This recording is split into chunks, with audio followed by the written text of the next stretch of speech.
J'ai été profondément meurtri par la polémique qui est née de cet épisode ou cet incident.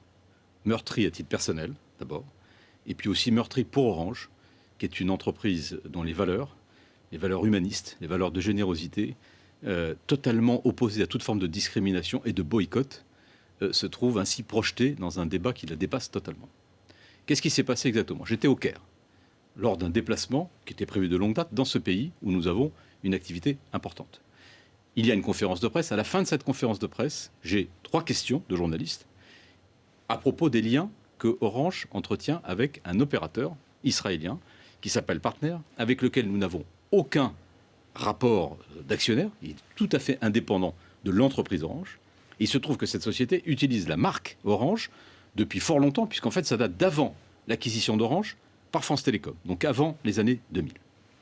Depuis l'acquisition d'Orange par France Télécom, nous avons toujours, à plusieurs reprises, expliqué à cette société, c'était pas elle, et puis ça a changé au cours du temps, que nous souhaitions récupérer l'usage de notre marque en Israël comme dans tous les autres pays au monde, car c'est la politique constante du groupe que je dirige depuis 15 ans. Ça n'a rien à voir avec les spécificités d'Israël, c'est une politique de marque constante. Il n'y a pas un pays au monde où un opérateur de télécom fait des services de téléphonie sous la marque Orange que nous ne contrôlions pas. Nous avons obtenu avec ce groupe partenaire d'inscrire une date de fin en 2025 de l'usage de cette marque. Date à laquelle, naturellement, on peut décider de prolonger ou de ne pas prolonger l'usage de cette marque. Stéphane Richard, vous avez eu cette phrase depuis le Caire, où vous avez annoncé le renforcement de vos activités. Vous êtes présent dans plusieurs pays arabes.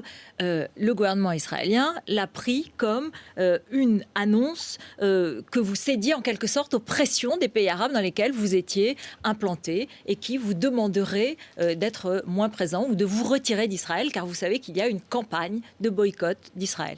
Alors, est-ce que c'est le cas? Je vais être très précis là-dessus. D'abord, cette conférence de presse a été intégralement enregistrée. Donc, il est très facile de se référer à cet enregistrement pour voir exactement ce que j'y ai dit ou ce que je n'y ai pas dit. Ce que je peux vous dire ce soir, parce que je suis venu pour rétablir la vérité des choses. La première chose, c'est qu'il n'a jamais été question de boycott. Le terme même de boycott n'a pas été utilisé.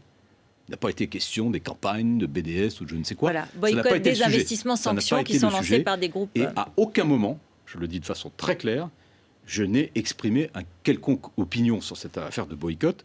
J'ajoute d'ailleurs très facilement que je suis à titre personnel, et pour Orange d'ailleurs, radicalement opposé à l'idée même d'un boycott.